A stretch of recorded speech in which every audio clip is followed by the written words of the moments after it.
Selamat datang di Kanal Nalar, mencari makna dalam peristiwa.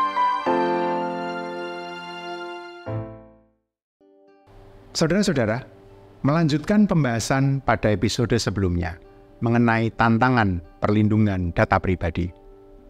Kini kita akan membahas tantangan implementasi Undang-Undang PDP atau Undang-Undang Perlindungan Data Pribadi tersebut. Ada dua tantangan mendasar yang harus ditangani agar Undang-Undang PDP dapat diimplementasikan sepenuhnya. Satu, mempersiapkan peraturan turunan, dan yang kedua, mendirikan otoritas PDP. Ini adalah dua hal kunci agar undang-undang ini bisa dijalankan. Selama ini, penyiapan berbagai peraturan pemerintah dan peraturan presiden itu biasanya memakan waktu yang signifikan, sekitar 6 bulan bahkan sampai 1 tahun, sejak dari rancangan sampai diundangkan. Jika peraturan turunan ini menjadi prioritas presiden, seperti misalnya aturan turunan Omnibus Law, Undang-Undang Cipta Kerja nomor 11 tahun 2020, atau Undang-Undang Ibu Kota Negara, Undang-Undang nomor 3 tahun 2022 misalnya, maka aturan turunan ini bisa dirumuskan dengan cepat. Tapi saya kira penyelesaian peraturan turunan Undang-Undang PDP sejauh ini belum menjadi prioritas pemerintah. Pemerintah menyelenggarakan konsultasi publik pada bulan Februari 2023 yang melibatkan sekitar 200 peserta dari kalangan perbankan, kesehatan, pendidikan, teknologi informasi, e-commerce, perhotelan, transportasi, dan sektor publik. Tapi sejauh ini masih belum ada ketentuan waktu yang jelas tentang kapan peraturan pelaksanaan atau peraturan turunan dari Undang-Undang PDP ini akan diselesaikan. Sekali lagi, bagi saya ini menandakan bahwa masalah PDP bisa jadi belum dipandang sebagai prioritas.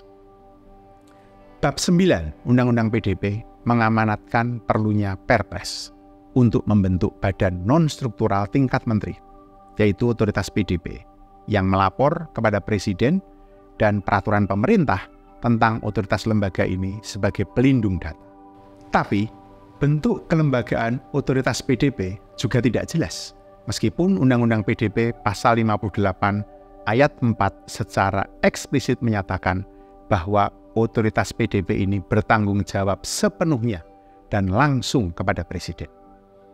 Hal ini menimbulkan tanda tanya terkait independensi otoritas PDP. Meskipun Undang-Undang PDP ini berlaku untuk perusahaan dan pemerintah, peraturan tersebut mendelegasikan pembentukan otoritas PDP kepada Presiden.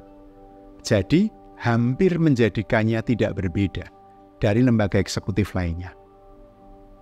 Konflik kepentingan tentu saja dapat muncul ketika tidak ada pembagian tanggung jawab atau wewenang yang jelas mengenai pengawasan dan penegakan hukum. Peraturan yang tidak jelas mengenai posisi dan struktur kelembagaan otoritas PDP ini juga akan menyebabkan pembentukannya, termasuk seberapa luas jangkauan otoritatifnya, menjadi sangat bergantung pada niat baik Presiden. Cara otoritas PDP didirikan ini melibatkan setidaknya dua masalah yang signifikan. Pertama, ketidaksetaraan sanksi dapat terjadi sebagai tanggapan terhadap kegagalan dalam perlindungan data. Setiap pelanggaran perlindungan data dapat dikenakan sanksi yang bervariasi, mulai dari sanksi administratif hingga denda. Tapi, saudara-saudara sekalian, aspek hukuman pidana juga muncul dengan hukuman yang sifatnya spesifik terhadap perusahaan. Saudara-saudara, pembentukan otoritas PDP ini melibatkan setidaknya dua masalah atau tantangan yang signifikan.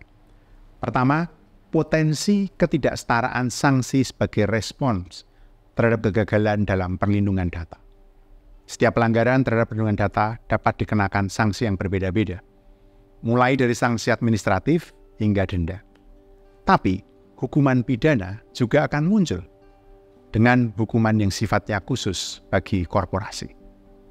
Badan-badan pemerintah yang tidak dianggap sebagai lembaga ekonomi yang mengumpulkan pendapatan tahunan tidak dapat dikenakan sanksi yang lebih berat daripada sanksi administratif.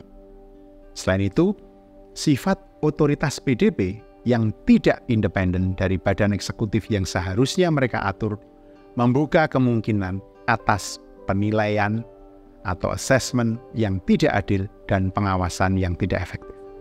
Itu masalah pertama. Masalah kedua, otoritas PDP sebagai lembaga yang setara dengan badan pemerintah yang seharusnya mereka atur punya tantangan yang serius. Misalnya saja, otoritas PDP tidak bisa menentukan kementerian atau lembaga mana yang bertanggung jawab atas pelanggaran catatan sipil misalnya, khususnya nomor identitas, dan menetapkan langkah-langkah untuk mengamankan data yang dibuat dan dikumpulkan berdasarkan kebijakan pemerintah. Oleh karena itu, pengawasan terhadap otoritas PDP harus berada pada komisi independen dan bukan pada kementerian. Nah, dari sini kita tahu bahwa proses pembentukan otoritas PDP mungkin akan memakan waktu lama dan tidak ada jaminan bahwa otoritas PDP akan langsung bekerja setelah terbentuk. Ini mengingatkan kita pada misalnya ketika Badan Riset dan Inovasi Nasional atau BRIN yang struktur organisasi dan tata kelolanya secara lengkap masih belum terselesaikan lebih dari 2 tahun setelah pembentukannya. Pembelajaran ini menunjukkan bahwa aspek kelembagaan lebih mendesak dibandingkan implementasi Undang-Undang PDP atau pembentukan otoritas PDP. Dan ini harus diprioritaskan. Saudara-saudara sekalian, dengan tantangan seperti itu, apa implikasi yang mungkin timbul dari pemberlakuan Undang-Undang PDP? Daftar panjang sanksi terhadap pelanggaran perlindungan data pribadi dapat memaksa entitas publik dan perusahaan swasta untuk menyalurkan sumber daya mereka untuk mematuhi Undang-Undang PDP. Namun, meskipun sanksi diperlukan, tindakan hukuman terhadap warga negara mungkin akan menjadi masalah jika diterapkan sebelum adanya edukasi untuk meningkatkan kesadaran masyarakat mengenai perlindungan data pribadi. Karena itu, upaya edukasi ini mesti dilakukan dan didahulukan. Menurut survei yang dilakukan oleh Kementerian Komunikasi dan Informatika pada tahun 2021, Indeks Keamanan Digital Indonesia secara keseluruhan, termasuk keamanan untuk tidak membagikan data pribadi apapun melalui media sosial, cukup rendah, yaitu 3,1 dari skala 1-5. Hal ini mencerminkan ketidaktahuan publik terhadap perlindungan data pribadi miliknya sendiri atau milik orang lain. Ini juga berpotensi membuka kemungkinan terjadinya pelanggaran yang tidak disengaja, yang bukan berasal dari niat jahat, tapi semata-mata karena kurangnya kesadaran akan data pribadi dan pentingnya melindungi data pribadi tersebut. Nah, saudara-saudara, dengan latar belakang ini, Undang-Undang PDP mungkin saja digunakan sebagai sarana kriminalisasi berlebihan, seperti Undang-Undang ITE. Intinya, kehadiran Undang-Undang PDP bisa mengancam tindakan pidana terhadap siapapun yang melakukan perbuatan melawan hukum terkait pengungkapan data pribadi orang lain. Namun demikian, sayangnya tidak ada definisi yang memadai maupun batasan hukum mengenai apa yang dimaksud dengan melanggar hukum pada pasal 65 ayat 2 misalnya, sehingga membuka celah kemungkinan terjadinya penyalahgunaan. Demikian pula, tanpa pengetahuan yang memadai dan kesadaran secara konseptual mengenai perlindungan data, masyarakat rentan terhadap pelanggaran yang tidak disengaja. Misalnya, guru yang membagikan aktivitas sehari-hari siswa. Ini berpotensi menjadi pelanggaran, terutama karena undang-undang mengkategorikan data anak sebagai data spesifik, sehingga menimbulkan dampak hukum yang berbeda dan lebih ketat. Oleh karena itu, memberikan pemahaman dan kesadaran menyeluruh mengenai perlindungan data pribadi merupakan upaya yang penting dilakukan pemerintah jika tujuan mendasarnya adalah untuk melindungi masyarakat. Saudara-saudara, sebagai kelanjutan dari tren pembatasan kebebasan pers, Undang-Undang PDP juga dilihat punya sejumlah pasal yang dinilai dapat membungkam jurnalisme. Di antara jenis data tertentu yang tidak boleh disebarluaskan, catatan kriminal tercantum sebagai salah satunya. Ini tercantum pada pasal 4 ayat 2. Dalam Undang-Undang PDP ini, catatan kriminal itu mencakup catatan tertulis atas tindakan melanggar hukum di masa lalu dan proses peradilan saat ini. Ia juga mencakup catatan polisi dan catatan imigrasi untuk penerbitan larangan perjalanan. Nah, fakta bahwa semua jenis catatan kriminal, termasuk proses peradilan yang sedang berlangsung, itu dianggap sebagai data spesifik, ini menyiratkan pelanggaran bagi siapapun yang mempublikasikannya. Tentu saja, ini berpotensi mengancam kerja jurnalistik dalam pemberitaan. Saudara-saudara, pengecualian terhadap pengungkapan data spesifik juga tercantum dalam Undang-Undang PDP pasal 15 ayat 1. Namun, hal ini terbatas pada upaya pemerintah dan penelitian akademis. Karya jurnalistik dan kepentingan publik yang sah diabaikan. Seperti yang sudah disebutkan, istilah melanggar hukum atau ilegal juga dapat menjadi masalah bagi karya jurnalistik. Tidak ada definisi dan batasan hukum mengenai penyebaran data pribadi yang melanggar hukum atau bahkan data tertentu, sehingga istilah ini tidak jelas. Namun sayangnya dampaknya menjadi amat luas.